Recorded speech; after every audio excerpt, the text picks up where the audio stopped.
Hello दोस्तों, आप सभी को नमस्कार। कैसे आप सब? आप सभी का आपका अपना चैनल IND मैथ रिजल्ट्स में आपका स्वागत है और मेरा नाम नीतीश चौधरी है। हम लोग एवरेज का सवाल देख रहे थे। चलिए उससे आगे हम लोग सवाल देखते हैं। और ये दोनों सवाल SSC का पूछा गया सवाल क्या कहता है? सवाल कहता है 4 लड़कों तथा 3 लड़कियों का औसतन 120 रुपया खर्च किए। औसतन 120 रुपया खर्च किए। उनमें से लड़कों औसतन 150 रुपया खर्च किए, तो लड़कियों का औसतन खर्च कितना था? कहता 4 गो लड़का और 3 गो लड़कियां औसतन 120 रुपया खर्च किए। जैसे में लड़का और लड़की गया होटल में, और जिसमें से 4 गो लड़का और 3 गो लड़के थे, और सब मिलकर औसतन 120 रुपया लेकर गया। मतलब 120 रुपया खर्च किया औसतन। मतलब क्या? 4 लड़के तथा 3 लड़के औसतन 120 रुपया खर्च किए। मतलब 4 गो लड़का और 3 गो लड़कियों मिलकर कितना रुपया खर्च किए? तो ये 4 है, 3 7 है। अब प्रत्येक व्यक्ति 120 रुपया औसतन 120 रुपया खर्च के। इसका क्या मतलब? 7 गुना 120 बराबर कितना? 1284, 840 रुपया दोनों मिलकर खर्च किया। अब मानिए लड़का और लड़की होटल गया, जिसमें 4 गो लड़का और 3 गो लड़के थे। होटल गया और औसतन मतलब 840 रुपया खर्च किया गया। और मालिक पूछा है, जैसे में उसका एक कंपनी है जिसका उस कंपनी में लड़का और लड़की स्टाफ है। 4 गो लड़का और 3 गो लड़की को बोला साहब जाइए और नाश्ता कर लीजिए। जब होटल में गया और नाश्ता किया तो 840 रुपया का बिल बनाया। 840 रुपया का बिल बनाया। और मालिक ऐसे हिसाब नहीं करता, आप 4 रोटी खाए तो आपको 4 रोटी का मतलब आपका पैसा कटेगा, और हम 3 रोटी खाए तो 3 रोटी का नहीं। आपको 840 रुपया दे दिया। 840 रुपये को बिल पे किया। जब बिल पे किया और टोटल मिलाकर 7 गो आदमी को भेजा था, तो 7 गो आदमी 7 भागा कर दिया। 7 भाग तो 840 अब भागा 7, तो 120 रुपया उसका प्रत्येक आदमी का औसतन 120 रुपया खर्चा बैठ। तो 120 रुपया प्रत्येक आदमी से पेमेंट उसका काट लिया। काट के यह कहानी खत्म हो गई। आगे सवाल में क्या कहता है? उनमें से लड़कों औसतन 150 रुपया खर्च किए। यहाँ पे उनमें से लड़कों औसतन 150 रुपया खर्च किए। और अब हिसाब, जैसे में लड़का अलग चल गया, कंपनी में आया, दूसरा रूम में ड्यूटी कर रहा, मतलब दूसरा हॉल में ड्यूटी कर रहा एक, और ये 4 लड़का अलग ड्यूटी कर रहा कंपनी के, मतलब उसको ना इसको ना। और लड़का जब जोड़ा चारों लड़का जोड़ा, तो बोला कि हमारा मतलब औसतन हम इतना रुपया खाए तो हम इतना रुपया खाए, हम इतना रुपया खाए। कोई 140 रुपया खाया, कोई 160 रुपया खाया, कोई 155 रुपया खाया। और ऐसे करके उस चारों मिलकर मतलब हिसाब किया, तो बोला औसतन अपना चारों का 150 रुपया खर्च किए। औसतन 4 गो लड़का था, और औसतन मतलब प्रत्येक लड़का लगभग वो प्रत्येक लड़का जब जोड़ा तो बोला कि अपना चारों मिलाकर 600 रुपया खर्च हुआ। मतलब एक व्यक्ति पर कितना रुपया? एक व्यक्ति पर 150 रुपया। तो 150 रुपया कहता उनमें से लड़कों औसतन 150 रुपया खर्च किए। मतलब 4 गो लड़का था और 150 रुपया प्रत्येक लड़का 150 के हिसाब से खर्चा किया। ये जोड़ा उन्होंने कैलकुलेट किया, तो 150 रुपया 4 गो लड़का गुना 150 कितना रुपया खर्च कर दिया? तो ये 600 रुपया खर्च कर दिया। 600 रुपया लड़का खर्च किया। लड़का बॉय कितना? 150। ये 4 गुना 150, 4 गुना 150।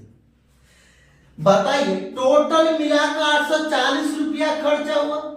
लड़का खर्चा किया है 600, तो कितना आपको बोला जाएगा सीधे लड़की कितना खर्चा किया, तो इसको घटाइए, तो ये 240 हो गया।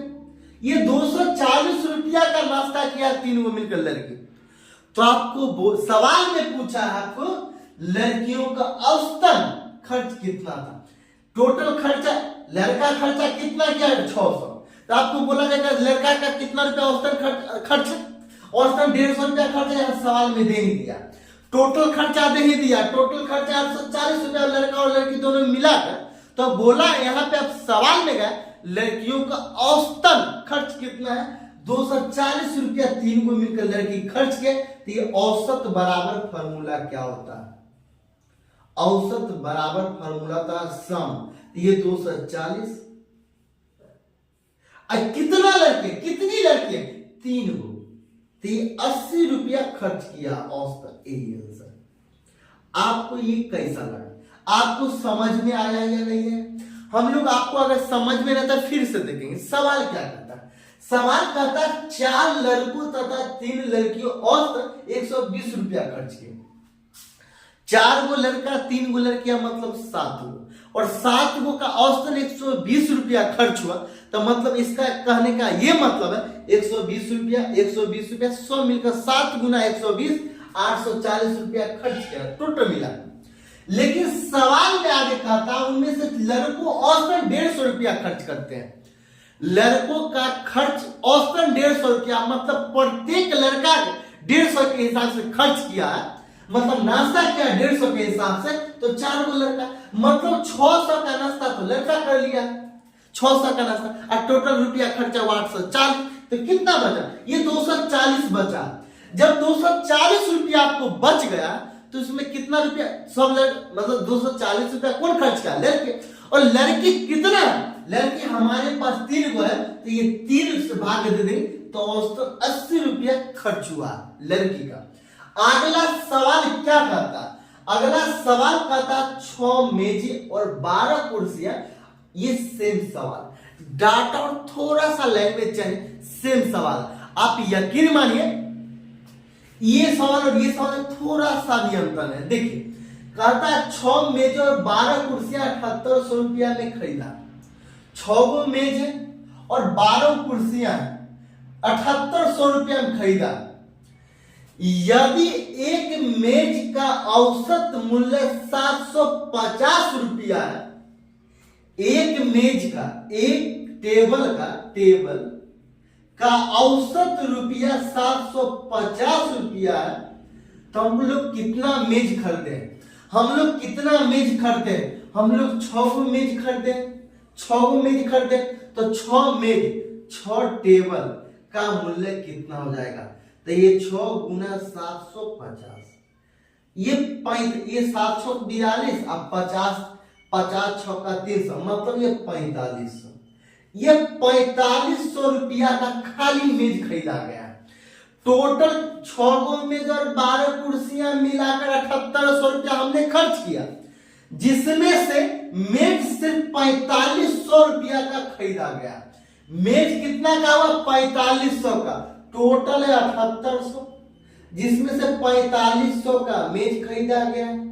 कितना बचा, ये कितना बचा 7800 माइनस 4500, ये 3300 बचा, तो ये 3300, ये 3300 का हम लोग कुर्सी खरीदे हैं सिर्फ। आगे सवाल में क्या कहा, तो एक कुर्सी का औसत मूल्य कितना है, एक कुर्सी का औसत मूल्य कितना है। ये देखिए, आप देखिए ये मेज और कुर्सी मिलाकर 7800 रुपया में खरीदे, जिसमें से मेज खरीदा गया 6 और 6 मेज का मूल्य कितना 4500, तो 7800 माइनस 4500 कितना हो जाएगा 3300 होगा। और 3300 रुपया का हम लोग क्या खरीदे, 3300 रुपया का हम लोग सिर्फ कुर्सी खरीदे, तो 3300 क्या ये 3300, ये 12 गो कुर्सी का मूल्य है 3300, 12 चेयर का मूल्य है 3300। हमको एक चेयर मतलब आता है समझ, तो एक कुर्सी का औसत मूल्य कितना, 12 कुर्सी का मूल्य है, ये 12 चेयर का मूल्य है 3300, तो एक चेयर का मूल्य कितना हो जाएगा, तो एक चेयर बराबर ये 3300 भागा 12, ये 4 से काटेगा, 4 से काटेंगे, 4 से काटेंगे, 4 से काटेंगे तो 3 बार में और ये 4 से काटेंगे तो 8 बार में 32, 1 0 1 0, 4 दूना 8, 2 0 5, 825 बार में ये कैंसिल हो जाएगा। और 3 से काटेंगे, कटेगा 8 8 7 कट जाएगा, तो ये 2 बार में 2 2, ये 2 2, ये 7 बार में 1 5, ये 275। यही आंसर है। ये सेम सवाल था या नहीं था? दोनों सेम सवाल था। अगर आपको समझ में आया तो कमेंट में लिखे यस, अगर समझ में नहीं आया तो कमेंट में लिखे नो, क्योंकि अगर आप लिखिएगा नो तो हमको समझ में, मतलब हमको पता चलेगा आपको समझ में नहीं आया, तो हम लोग और अच्छा की कोशिश करें और अच्छा से अच्छा करने की कोशिश करें। अगर आपको अच्छा लगा तो लाइक कीजिए, सब्सक्राइब कीजिए और शेयर कीजिए।